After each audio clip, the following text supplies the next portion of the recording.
I'm going to call this meeting to order for the Polk County Board of Commissioners for Tuesday, February 27th. All commissioners are present. Please join me in the Pledge of Allegiance. Pledge allegiance to the flag of the United States of America and to the republic for which it stands, one nation, under God, indivisible, with liberty and justice for all. Okay, first item up is for comments for items that are not on the agenda. All right. Seeing no one rushing, we'll move on to approval of minutes of February 20th. Also move. Second. It's been moved and seconded. All those in favor signify by saying aye. Aye. Aye. Passed unanimously. Community corrections update. It's Jody. Good morning. Good morning. Nothing going on. No, nothing is going on.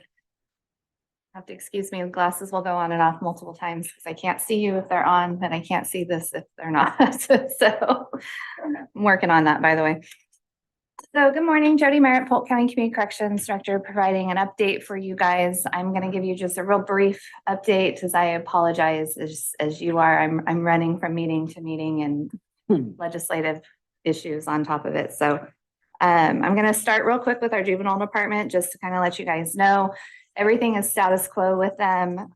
We actually are seeing that we are pre-pandemic numbers and going back to with our referrals. And so that's keeping us on our toes. We do have a couple staff that are going out on leave for the month of March.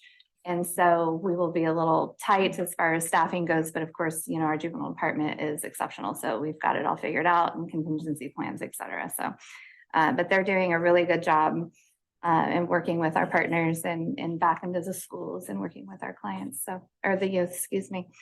So things are going well there. On the adult side, our numbers are starting to increase. We're at the point we finally peaked 500 as far as clients go. We're at like 511 as of yesterday.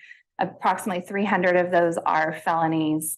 The rest are misdemeanors. And of course, those are interspersed with both state funded misdemeanors as well as county funded misdemeanors. Our average caseload sizes at this point are in the 50s, which can be manageable depending on the caseload. Our mental health caseload, FACT caseload is actually in the high 40s, 48 to 50. That is not necessarily manageable for that caseload size. So we are working on contingencies on that. Currently, we're recruiting for a PO position in the anticipation that we receive legislative funding for that 16 million stopgap funding. We did see it came out in the fiscal last night. In that 4002 bill. And so we do anticipate receiving that funding. However, now we have questions as to whether or not any of the new cases coming out of 4002, if it was to pass, of course, whether or not the funding for us for those new cases are included or if there's the opinion that 16 million covers that. Our understanding is they're working on a separate fiscal for that with the CJC and the LFO and DOC. So we don't really anticipate that many issues around that. But in anticipation of that 60 million, we are recruiting additional PO in hopes of lowering our caseload sizes. And just for public, could you describe what those three acronyms are? Oh, I'm sorry. I just talked to you guys like we all know things. So I'm sorry. So CJC, the Criminal Justice Commission, which does all the research as far as projections, the number of folks who are potentially going to go on supervision due to the new changes or the decriminalization or whatever you want to call it, potential for that measure 110. LFO is the Legislative Fiscal Financial Office. And what was the other one I said? DOC. CJC. I said that one, CJC, Criminal Justice Commission, and DOC, Department of Corrections. Sorry. So I apologize. I'm on remote. I apologize. It's all good. So we're still working through a lot of those key aspects of the financial piece with that bill. So we're just kind of in a wait and see moment, as I believe we all are. So I'm anticipating if we're able to, we've received the funding, we're able to actually hire this position to lower those caseload sizes for those medium and high risk individuals that we are supervising in the community. One potential impact that came out of last session, Senate Bill 1510, that there was a requirement for the Department of Corrections to do some rule writing around statewide contact standards for corrections. That rule has been issued for public comment. It actually is going to public hearing because the statewide FAPO, Federation of Oregon Parole and Probation Officers Union, has identified that they want to provide comment on that, and because they represent more than 10, that they're required to go to a public hearing on that. And so they're working on putting that together. I believe that will occur March 19th. Our office is the only office in the state that has implemented those new contact standards. So our staff have been quite vocal as far as the impacts to them personally, to the clients, to the supervision strategies. And so we've been monitoring that with the data. One thing that is quite concerning about these new contact standards is that they're identified as measurable. We identify measurable in our office here in Polk as face-to-face contacts. The rule writing process is actually identifying measurable as emails, text messages, telephone visits. And so we have not accepted that. I have not accepted that. I don't feel that that's an appropriate supervision strategy. Obviously, it is part of supervision because we do email, we do text, we do have telephone calls, we see our clients face to face. One of the pushback that we believe should be something that is measurable is our collaboration with our community partners, our treatment providers, because if they are not with us sitting in front of us, then they're sitting in front of a treatment provider. And so our collaboration and communication, we believe, should be considered measurable. It's evidence-based practices based off of their risk. It's dosage level supervision. Well, they're receiving that in treatment, or they're receiving that when they're sitting in front of us. So those are some of the comments and topics that I believe that the union will be put forward. I know that there have been other directors throughout the state. I mean, a lot of the directors do not necessarily support some of this. We're all of like mind, but it is rule writing process, and we just kind of go through the motions. So you are aware, we are focusing on face-to-face quality contacts.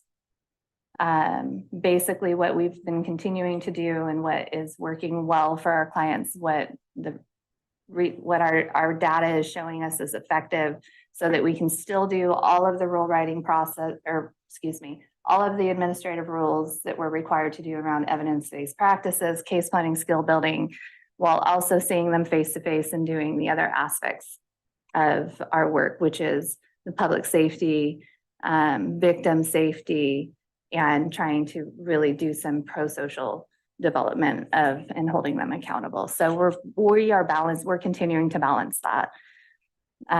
So that is a challenge that we have ran into, that we're managing, and quite frankly, the probation officers have been quite vocal about the amount of stress that it's causing not only them and their ability to do their job, that stress of those new contact standards, because again, we don't accept email and text messages as a measurable when we are reviewing their cases. We do the face-to-face. So, any questions about that? So the people that have the power to put the perpetrators on parole, that would be the judge and the DA? Yes.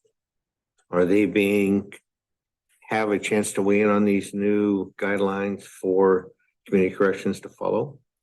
So they're up for public comment. That's all they're gonna get. They're not gonna get any direct. I could not tell you what came out of a workload, or sorry, a work group. It came out of 1510, Senate Bill 1510, that they were required to put together a work group. Who was on that work group? I would not be able to specifically tell you. I don't believe that there was a DA representation or a judicial representation on that work group. I believe it was the advocacy groups that were were a part of the 1510 modifications. In addition to, there were directors, Department of Corrections was on the work group. And I believe that that was it, but I can't 100% say that. I believe there were legislators on the group as well. As the only office implementing these context standards, are you being watched and looked at for perhaps modifications or during the rulemaking process? That's interesting. Sounds like you're piloting something that might have some valuable feedback. One would. Why, yes. I have been quite vocal about the impacts that it is having on the officers, because the new contact standards are those three for high risk in a month and 2 for medium, as far as what measurable is. And again, our understanding of measurable is the face-to-face. They've recently notified us that the emails would be coming into play and the text messages would be included. That was after they issued the rule for public comment. They notified us of that. So we implemented it based off of what those face-to-face measurables were. And I can tell you that the probation officers were running from appointment to appointment. If somebody didn't show up, then they were calling them, why didn't you show up? I don't have any room in my schedule to see you. And that's not how we need to supervise. And that's not appropriate.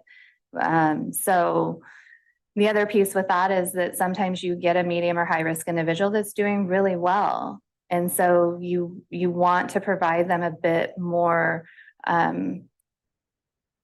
autonomy. Yes, flexibility and autonomy in their life.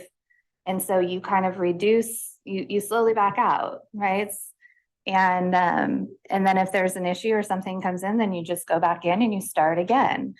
And so those contact standards don't give us that flexibility. So anyways, but yeah. I'm curious if those contact standards, the rules, introducing texts and such will also apply to high risk folks that your PO Everybody. might say is high risk person, you know? It applies to everybody. Yeah. There's no differentiation between risk as far as what the measurables would entail. We would still have some discretion, though it could come at a cost to workload to Yeah. to ensure we have face-to-face standards for the appropriate. But the funding will be determined differently. It's to be decided. It's to be determined. So it will obviously go into rule as all of our other assessments and everything else is in rule. And as we've discussed, you know, our funding is based off of the public safety checklist, which is a very static tool. It's very quick, but yet by rule, we're required to do more evidence-based assessment that can take a minimum of an hour to do with each individual client. And then on top of that, we're required a case plan after that. And those are gender-based assessments. And so we're required to do this, but we're paid for this. Right. So again, we have a rule coming out saying we're required to do this, but we're paid for this. So I have no idea the potential impacts on the backside of funding, because the Department of Corrections would have to actually identify baseline expectations, which I believe that that's something that they are potentially moving towards. We do receive our community corrections reviews, or the CCRs. I send those to you guys when we get those every 2 years. I believe that we're doing very well in comparison to ones prior, the one in 2017-18, the last one that I sent you guys, I believe in 22. So there was a COVID break. So I think that we've done very well, and we're learning. There's so many intricacies and so many data entry pieces that it's very easy to miss, and we're learning and we're correcting those errors, but that's not as impactful as the supervision piece, the data entry piece. So. How many clients do you have per parole officer right now? We're averaging about 50. So, and that's the other concern. I mean, going back to the contact standards piece, I've been very vocal about it. I've been told that, well, we need to, Department of Corrections is allowing us to do a 2-year pilot period on this rule before that they will go back and make any potential modifications. They want to look at the data. They want to see kind of what it looks like in 2 years. And so I've had 2 of our probation officers actually go to OACC exec meeting and provide their feedback, because a big concern for me is the impact that's having on our staff and their feeling about how well they're doing their job, the impact that they're having with their clients, and the personal impact on them, because we have a great deal of training, there's vacation, we get ill, all these things. And I don't want them coming to the office and not going on vacation because they're worried about making their contacts or managing their caseload. That's part of what we do. We jump in, we handle it. But so they've spoken out, and it has been impactful for other directors to know that their staff may feel this way, so they can at least mitigate that on the front end. I wasn't able to. And so we're just working with staff as best we can in order to, support them. But we're focusing on those quality contacts instead of quantity, which I believe is what the rule is pushing us to. It's just marking the box and getting them out the door. And that's not what we're supposed to do. Right. So it's kind of the danger with, we over quantify things when legislatures want to show accountability, but then they're not capturing the real community impact always in those reporting requirements. So yeah, really appreciate you navigating those worlds so expertly, and any to your PO officers and also the folks under supervision to make sure that they're held accountable and our community safe. So yeah. You're awesome, Jody. Oh, thank you. So one thing that we don't talk about regularly, I mean, we talk about the skill building, case planning and assessments and everything we do, but the other half of it obviously is the public safety. And so, we've had some situations recently in which the other half of our job is going out in the community and doing home visits. And we were actually able to receive some very credible information about a client who was in the process of purchasing a weapon. And so we were able to coordinate with the sheriff's office and go out and do a search of the home. And we actually seized 2 weapons, as well as an illegal drug grow. And so those are the additional things that we don't really put out there, because those are things that are just normal part of the job. And quite frankly, usually when I come chat with you guys, I'm more talking about numbers and data pieces and not really putting out there the exceptional work that they're doing in the community for public safety. In addition to victim safety, we've had quite a few inappropriate victim contacts. And so we're handling that and holding those folks accountable in order to try and keep the victim safe as well as the community safe in those aspects. So our coordination with local law enforcement, especially the sheriff's office, is very thankful for them. And our officers are very thankful for the assistance that they provide us in those situations, because those can be kind of dicey. So the other piece obviously is 4002 with the Measure 110 reform. At this point, we are, as we all are, is in the wait and see moments. We do anticipate that we will start receiving some individuals sentenced to probation, either under a conditional discharge or unclassified misdemeanor. So this additional position that we're looking at hiring will help with that. I'm looking at trying to put some additional data pieces in place to try and capture a lot of those key livability aspects that our system, as you know, is just so old, it's not capable of doing. So we're working on trying to provide something, whether it's a survey or something to really ask our clients on the way in, housing, treatment, drug addiction, when to start, a lot of those key data pieces that I know that we all want to know, but we don't have the ability to track unless we're hand tracking. And so I'm trying to devise a way to gather that data that is not so labor intensive. It's just unfortunate that we don't have, I shouldn't say we, Morgan will correct me on that, Department of Corrections does not have a system that meets the needs that community corrections is now having to meet within the community. And so, and those questions, and we all want to know that. How many come in homeless? How many go out with homes? How how many come in with the need for treatment, how many go out with who have access treatment. We know how many we put in treatment, but we don't know what the need is on the front end. So it's kind of an empty stat. So, so we're working on putting some of that stuff together in anticipation of bringing those new folks in and trying to work with them. And ideally, I'd like to put them on one caseload so that I can actually have, you know, a key collaboration with behavioral health and substance use case management in order to help with those folks. So that's kind of where we're at. No questions?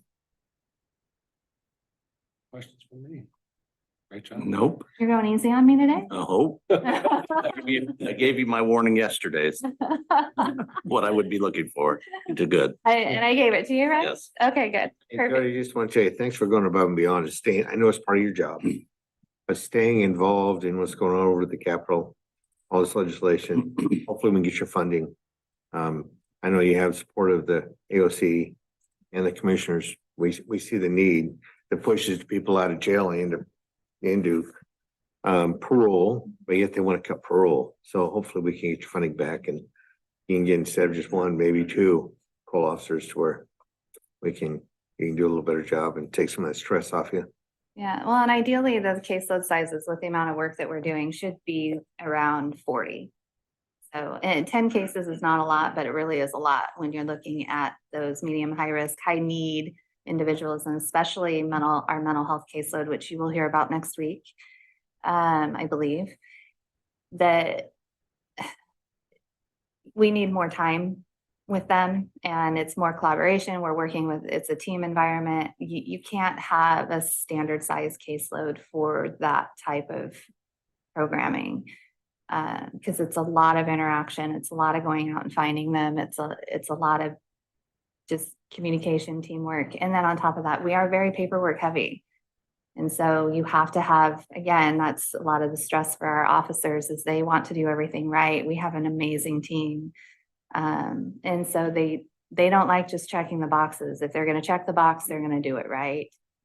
And they're going to do their best every time. And so we've seen that with these contact standards, that they don't feel that they're able to do that. And so we're making modifications for them to really prioritize those folks that need that contact and that service. And we will see how it washes out in the laundry at the end. And so I believe we will be fine based off of the data. But I want to be sure that we're doing the best for the community and for the clients. Because quite frankly, that's our number one role is that public safety and helping to get these folks back on their feet. I would say that I think one of my biggest takeaways in this House Bill 4002 debate and the chatter that goes on out there is that there's very little discussion about the value and the high importance of community corrections in this process. And though we have arguments and discussions here about, you know, whether or not the folks that have addictions challenges are or should be justice involved. The fact is, what so many of us are advocating for is that at some point they need to be justice involved, at the very least need to be in front of a bench so that there can be a directive, which then puts community corrections directly in the line of supervision. If we're sending people off to treatment, they need to report to somebody. And I think that's a big part that's missing in the conversation across the state.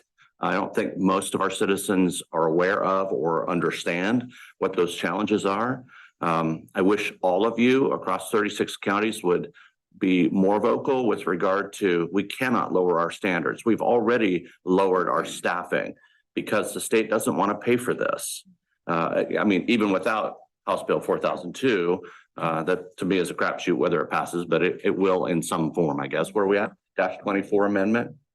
Yes, and there's some more coming down. Yeah. Like, Yeah, there It's was insanity. a 30 issue in there somewhere. Once again, I say for the record, in a 35-day session, that's not meant for big policy packages. But I mean, it's just crazy. But the fact that there's potential for you to reduce standards when the workload is going to likely increase, and it should. I mean, in order for these fixes to Measure 110 to work, we have to look at all the elements of our criminal justice system and how do we get people into the treatment protocols that we want them in. And so I would hope that you all, I know you're doing a great job of keeping your voice up, and you do that on our behalf as well. And so I do appreciate that. But it's really just sad that, for example, this last week, that the legislative body decided to engage the DAs with regard to commitments to money, and not the county commissioners, and likely not at all with community corrections people. And so right there is where I think the money needs to be spent, is at community corrections. And there just wasn't a conversation with all of us that have significant work in this problem solving. So doing that for the record, but I just want to make certain to help you and your voice so that people understand that there are pieces of our criminal justice system that could work better in some of this Measure 110 challenge. But here you are telling us that they're taking another leg off your stool. So hopefully I'm characterizing that appropriately. I believe you are. Okay. I believe you are. Yeah, it is a struggle to, again, the public doesn't necessarily know what we do. They believe a probation officer and they think our old school PO, we call it old school POing, it's not a word, but just they went against a directive or they didn't do what they were supposed to do, and we just hook them up and put them in jail. And we don't do that for everybody. Obviously, there are some that need that for community safety, victim safety, or safety of themselves. And that's how we prioritize that. But if you listen to the comments through the hearing last night for 4002, it's jail. You just put them in jail. So, well, realistically, that doesn't happen. That is just the carrot over their head that's a potential, but even the potential is questionable in some counties. Here, it's a potential. But in some counties, they don't have the jail space to do that. And it's just more of having somebody walk beside them, encourage them, hold them accountable. And that could be anything from, well, you're going to come see me every day until you get into treatment. I mean, it could be something as simple as that. Or you complete your treatment that you were assigned, if we should happen to get that far. Yeah. And if you get into treatment, then we're walking beside you saying, okay, where are you at? We're talking to your treatment provider. We're working together and we're holding you accountable together. And so a lot of the sanctions that we do aren't necessarily custody. And especially for this population, we do everything possible not to do that. Our primary goal is get them back to treatment. So that's where we're at. Either we coordinate with treatment to come to us so we can sit down and have a conversation together because they can't get the 2 blocks to go over there, or we walk them over there. So probation has changed, and that's not necessarily understood unless you've been told, or you guys come over and see what we do and you sit with a PO and listen to that, or you just listen to us and you believe what we're saying. It's not understood at the legislature, which is surprising given all the efforts for jail diversion and the stress or expectations put on supervision. And I've been in that 1145 work group have really stressed that the integration of corrections with behavioral health, with other human services it's really part of one package. And I think your point that those have to be counted as contacts, if it's appropriate, really do need to be considered. So thank you for your help with that work group, by the way. Yeah. Me, Absolutely. so I'm more effective in that. I appreciate it. Absolutely. Talk about going above and beyond. More than happy to help there. But I mean, I think that is, we've talked about that before, is that our association hasn't done a really great job of really communicating what it is we do. We rely on the Department of Corrections and the assistant director there, and he does an amazing job. And he does advocate for us, but he is Department of Corrections. And I think that that's where a lot of that confusion comes from. And so our association, we have our president and vice president, but that is a challenge for us as well, because we report to you or we report to somebody, and being the voice of the association, even though your county may disagree with the voice of the association, is very difficult for us. We're in a very dicey situation and we don't have an executive director. So our association went through a strategic planning, so we're working on that, but that's also financially, prohibitive for some of the smaller counties to pay a little bit more in those dues towards the association in order to pay for that position. So we're at a challenge in general, but we're trying our best to tap dance around what we can. The 16 million is in 4002 for sure. Mhm. And then the impacts grant will be funded to continue diversion programs. We're using diversion. That's our word in this room. Same. But we'll wait and see what those rules look like. That could be potentially, Yeah. depending on the program, another opportunity for Mhm. corrections funding, but we'll see. Yeah, well, any type of diversion deflection will primarily, I mean, in my view, will be sheriff's office and behavioral health, but I've offered to provide my services and help write or manage that grant since that seems to be fairly easy for me. So I'm willing to help in any way we possibly can. And so I have reached out to Jennifer and let her know that. So we talk regularly. See how it. So anything else? Thank you. Thanks, Thank Jody. you. All right, next up is Morris Road Vacation Public Hearing Date Setting. Mr. Smith. Good morning, Commissioners. So last week, the board passed a resolution to kind of start the road vacation process for the remainder of Morris Road, and directed Public Works to provide you with a road report that has been provided to you. And the next step in the process is to set a date for a hearing regarding the vacation of the road.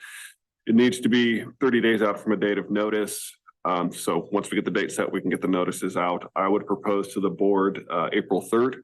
I've talked with Darren over in Public Works. He'll be able to get the notices out this week and we'll easily meet those timelines and be able to move forward.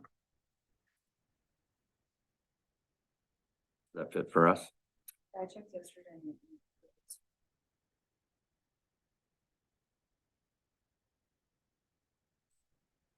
Law says yes. Do you need a motion? No. Okay. It can be approved by consensus. I saw a lot of heads nodding. Yes. Again, when she says we have an open slot on the calendar, we should be there. I'll be there. Yep, I like that.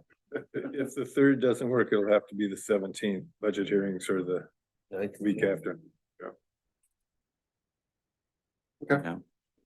Well, I will communicate that to Darren, that the date has been set. He'll get the notices finalized and put out.